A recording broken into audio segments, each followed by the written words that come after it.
Langsung ya supaya tidak terjeda dan feel-nya bisa didapatkan. Saya ingin cerita sedikit Mas. Satu kali di awal saya pulang ke Indonesia dan saya kemudian mengajar di Bekasi. Ada satu pengajian ibu-ibu perempuan khusus untuk perempuan di hari Kamis. Saat terselenggara itu, satu kajian pertama full, kajian kedua tiba-tiba satu orang tidak ada. Kemudian di belakang menarik ya, mulai menangis. Saya tanya kenapa di belakang menangis. Ibu itu menjawab, Ustadz, si Fulana tidak bisa bersama kita karena sedang berjuang sakit. Mohon doa. Baik, saya bilang kita doakan setelah selesai kajian ya. Begitu kemudian saya lanjutkan, jeda sebentar, nggak sampai 5 menit, di belakang terisak. Saya tanya kenapa Bu? Ternyata yang tadi kita akan doakan sudah meninggal dunia. Inna lillahi wa inna ilaihi raji'un. Baik. Setelah itu singkatnya, malam kami datang takziah. Anda tahu apa yang terjadi? Ibu dan bapak, teman-teman semua, luar biasanya. Beliau itu profesinya seorang pramugari. Dalam pramugari profesi yang beliau jalani, tentu banyak kegiatan-kegiatan keduniaan yang terjadi, sehingga juga untuk berhijab pun dulu belum punya kesempatan, pergaulan juga luar biasa. Di ujung hidupnya, Mas, ini yang penting saya sampaikan, dia memutuskan untuk berhenti, selesai, dan dia aktifasikan sisa hidupnya untuk memperdalam Islam. Dia ikut pengajian untuk merubah dirinya. Ketika ikut pertama pengajian, ternyata baru ikut pertama diagnosis muncul, kena kanker. Lalu masuk rumah sakit. Yang kedua itulah sampai terakhir, ternyata dia berada di rumah sakit sampai ujung hayatnya menjemput. Tapi tahu Anda apa yang terjadi? Ketika saya datang takziah, yang datang itu ibu-ibu pengajiannya, teman suaminya dari jamaah subuhnya, teman-teman lingkungan masjidnya, sedangkan teman seprofesinya belum bisa datang, di malam itu hanya mengirimkan bunga. Saya sampaikan dalam takziahnya, ini luar biasa cara Allah memuliakan hamba ini. Allah berikan sakit sampai ujung hayatnya. Satu, supaya mengisolasi dia dari kegiatan-kegiatan sebelumnya yang sudah dilakukan, sehingga dia fokus untuk bisa menyebut nama Allah saja dalam hidupnya. Setelah dia berubah menjadi orang baik, setelah cukup baginya kemudian beribadah, Allah jemput akhir kehidupannya di tempat ia terisolasi, sehingga dia tidak berbaur lagi dengan yang lain untuk membuat sesuatu yang menyimpang dari kehidupan sebelumnya. Maka apa yang terjadi? Dijemputlah dia dalam keadaan yang baik, dosa-dosanya digugurkan, diberikan pahala yang kuat untuk dirinya, dan yang terakhir yang paling indah, bahkan dimuliakan dan diantarkan oleh tempat-tempat di lingkungan pengajiannya. Yang mau saya katakan apa? Semua apa yang Allah telah tetapkan, yang kita lihat sekarang itu cuma namanya saja. Sakit, kena kanker, kena tumor, macam-macam. Pada hakikatnya, semua itu ujian hidup. Oke? Satu dulu itu. Pada hakikatnya, semua itu ujian apa? Ujian hidup. Nah, semua bentuk ujian itu, apapun yang dialami, feel-nya pasti sama. Yang sakit misalnya, divonis dengan kanker. Yang baru dipecat dari, misalnya pekerjaannya. Sama-sama terasa, vonis itu kan menyakitkan kan? Sama-sama terasa nggak enak ya? Sama-sama terasa gelap kan? Substansinya sama, diuji dengan nama yang berbeda, tapi dengan rasa yang serupa. Semua kita dalam hidup akan mengalami peristiwa-peristiwa ujian-ujian itu dengan dua tujuan. Satu, ini yang saya ingin maksudkan. Nanti saya kembalikan ke Quran surah kedua ayat 286. Satu, supaya dalam perjalanan hidup itu, satu, kita bisa kenal Allah. Ini. Semua yang kita alami itu tujuan akhirnya untuk mengenal Allah. Anda belajar sepintar apapun, tujuan Anda diberi ilmu sampai sedemikian pintar supaya kenal Tuhan. Makanya disebutnya ilmun, ain lam mim. Ketika dikerjakan jadi amal, ain mim lam, objeknya alam, ain alif lam. Ain alif lam, alam itu artinya tanda dalam bahasa Arab, tanda yang mengenalkan pada Tuhan.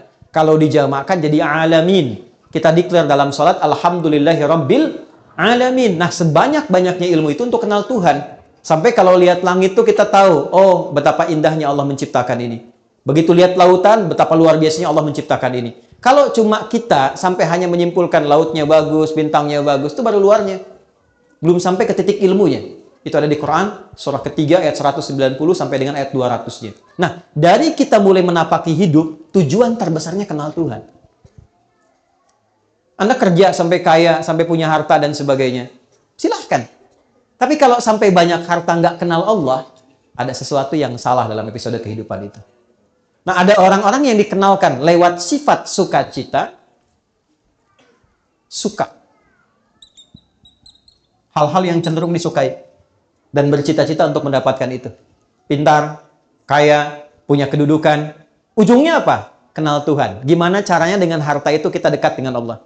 Gimana caranya dengan kedudukan kita dekat dengan Allah? Ini konsepsinya ada di Nabi Sulaiman misalnya. Ketika dipuji, Anda begitu hebat bisa menaklukkan awan dan sebagainya. Apa jawab beliau? Hadza min fadli rabbi liyabluwani aashkuru an akfur. Ini keutamaan yang Tuhan titipkan pada saya hanya untuk menguji secara konseptual apakah saya kenal Allah atau tidak. Mengenal Allah dengan sifat sukacita disebut dengan syukur namanya. Oke? Jadi syukur itu bukan sekedar mengucapkan alhamdulillah di lisan kita dari nikmat yang kita terima. Syukur itu bagaimana kita mengolah nikmat yang Allah kasih kepada kita untuk menggunakan nikmat itu supaya lebih kenal dan dekat dengan Allah. Disitulah baru terasa nikmatnya punya Tuhan. Apa fungsi mata? Bukan, kalau cuma sekedar melihat, hewan juga melihat. Ayam melihat, kambing melihat. Mata kita ditugaskan untuk melihat yang baik-baik. Bagaimana taunya yang dilihat baik? Pelajari ketentuan Tuhan. Baru terasa punya Tuhan ketika dipraktekkan ketentuan itu. Kata Allah, jangan lihat, dipalingkan. Baru kita merasa iman kepada Allah. Kalau nggak pernah kita ikuti, kita nggak merasa punya Tuhan. Makanya yang sudah beriman, sudah berislam, kan nggak semua bisa dilihat. Ya kan? Anda keluar, lihat reklame di luar. Ada tampilan postur yang tidak boleh dilihat. Kan Anda palingkan kan? Lisan Anda berkata, astagfirullah. Nama Allah disebut. Dan tidak ada yang terlambat. Matanya tetap, lisannya istighfar. Astagfirullah. Nggak begitu. Ya kan? Nah, disitulah baru terasa nikmatnya punya Tuhan. Itu satu. Ya, yang kedua, ada ujian yang kedua terasanya duka. Nih. Secara konseptual, apa yang diberikan? Ya, Allah kasih contoh. Misal, ujian pertamanya sakit. Anda sebut sakit tadi. Tahu Nabi Ayub kan? Oke, Nabi Ayub dengan kita soleh mana? Nabi Ayub. Beliau Nabi, kita bukan. Pernah nggak berbuat maksiat Nabi Ayub?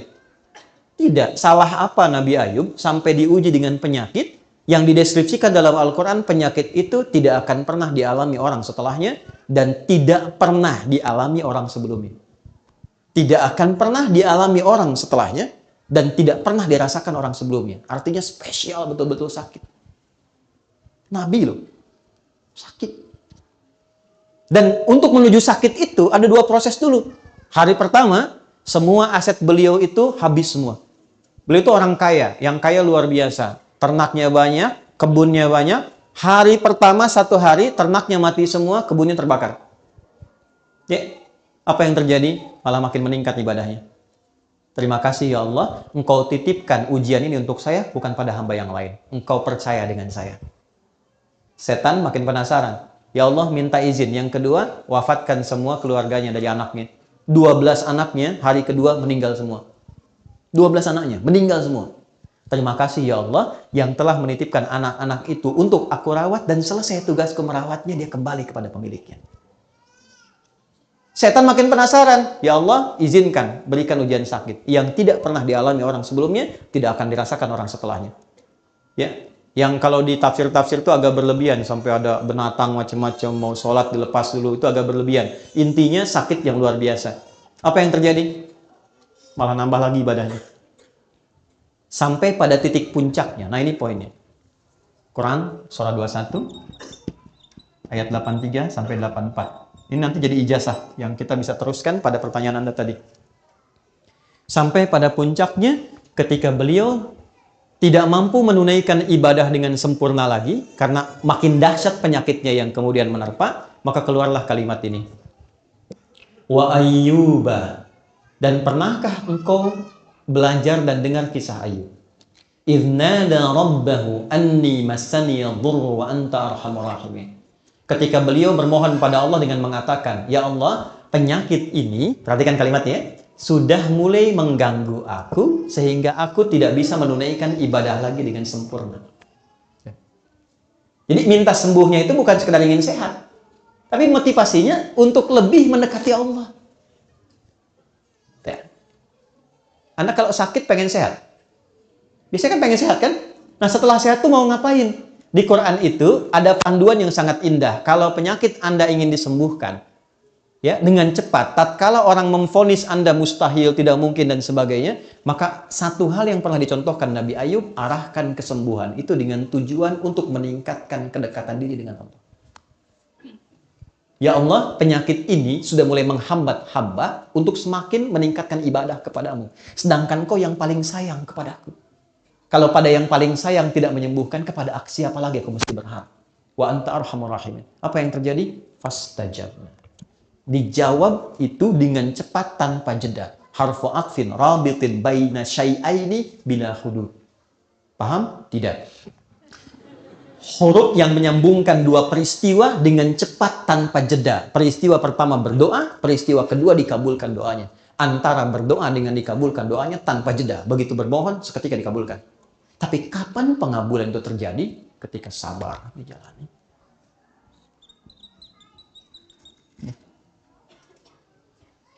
Istrinya berkata begini, Papa, kalau bahasa kita ya, Papa kan Nabi, Rasul. Minta aja sama Allah sembuh. Nggak minta kaya, minta sembuh, pasti dikabulkan. Apa jawab Nabi Ayub? Suez, jawabnya apa? Kata Nabi Ayub gini, Mah, berapa lama kita ini kaya? Ada riwayat mengatakan 70 tahun, ada riwayat mengatakan 20 tahun. Berapa lama kita sehat? 20 tahun. Berapa lama kita diuji sakit? 15 tahun. Nanti sajalah saat sakitnya sama dengan ujian sehatnya. Selama 20 tahun, baru aku minta kepada Allah. Aku madu diuji sehat 20 tahun, diuji keberkahan 20 tahun, baru diuji sakit, sabarnya belum optimal, aku sudah minta kepada Allah. Nanti saja, kalau sudah sama ujian sakit dengan sehatnya, baru aku minta. Tapi ini bukan level yang kita harus tiru gitu kan? Tidak, bukan begitu maksudnya. Saya ingin tunjukkan bagaimana beliau mengelola implementasi sabar dalam kehidupan. Jadi ketika seseorang bisa melihat syukur dan sabar, dua anugerah yang ditampilkan untuk mengenal Allah, disitulah semua jadi netral. Ini yang dimaksud hadis Nabi dalam Sahih Al-Bukhari, ajaban li amril mu'min. Orang Islam itu kalau imannya sudah mulai meningkat, akan terjadi peristiwa yang mengagumkan. Apa yang terjadi? Jika dia merasakan senang, dia bersyukur. Jika dia diuji dengan musibah yang terasa duka, dia bersabar. Sehingga semua terlihat netral untuk mengenal dan mendekat kepada Allah Subhanahu wa Ta'ala. Makanya ada ulama yang biasa sakit. Begitu tidak sakit, dia nangis. Kenapa Anda menangis? Padahal kan Anda sehat. Saya khawatir ketika Allah tidak memberi saya sakit di pekan ini, Allah sedang meninggalkan saya.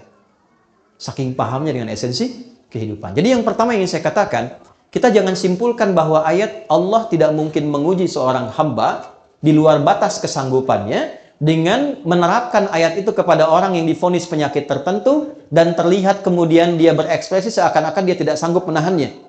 Kalimat yang kita jawab dengan itu justru kita balik. Maha suci Allah yang telah menitipkan itu kepada beliau dimaksud, yang belum tentu ketika diberikan kepada saya belum tentu bisa sanggup untuk menahannya. Yang diberikan kepada orang lain belum tentu sanggup menjalaninya. Diberikan kepada hamba yang ini karena dipilih dia dengan itu, satu, meningkatkan kesabarannya. Dia dapat peluang ibadah. Jadi kalau Anda menghadapi apapun, persepsikan itu dalam bahasa Quran, satu, sebagai peluang ibadah untuk mengenal dan mendekat kepada Allah dengan apa yang khusus diberikan pada kita, bukan pada orang lain. Ini mahal. Di situ kita sering berdoa kan? Di situ kita sering sebut namanya. Berapa banyak yang dinilai? Di situ kita simpulkan untuk kreatif, menjalani hidup dengan baik. Di situ kita simpulkan untuk tidak memanfaatkan waktu dengan baik, tidak sia-sia lagi. Mahal. Yang belum tentu kita dapatkan itu pada situasi yang orang sebut dengan kata-kata dia sehat. Jadi pada akhirnya, sakit dan sehat itu hanya titipan dari Allah untuk semakin meningkatkan ibadah kita kepada-Nya. Bagian pertama ini.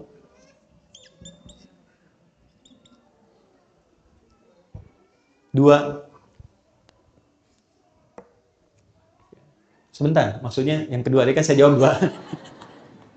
Di satu bagian, jadi satu bagian yang pertama saya kembalikan, la yukallifullahu nafsan illa wus'aha, bukan dipahami dari ekspresi hambanya, tapi dipahami dari perspektif Allahnya ketika memberi. Allah menilai dia sanggup menjalani itu sampai titik yang diberikan oleh Allah untuk bisa menanggungnya. Adapun yang didapatkan dari situ adalah hikmah.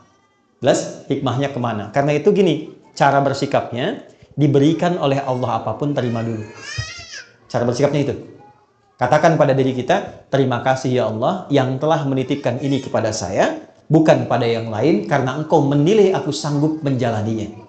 Setelah itu yang kedua, kenali Allah dengan petunjuk-petunjuk yang diberikan kepada kita lewat pemberian itu. Jadi kalau sakit, belajar hikmahnya tentang ayat-ayat sakit. Jangan Anda sakit, belajar yang dikaji tentang ayat-ayat bisnis. Nggak nyambung. Pelajari Nabi Ayub, Nabi Ibrahim ketika sakit bagaimana, ya. Dan yang kedua tadi yang ingin saya sampaikan, supaya kita bisa menikmati proses ikhtiar di dalamnya, sehingga mengumpulkan banyak pahala yang mungkin bisa kita raih. Yang tidak ditemukan dalam kondisi apa? Sehat. Jadi semua netral terlihatnya. Allahu a'lam bishawab.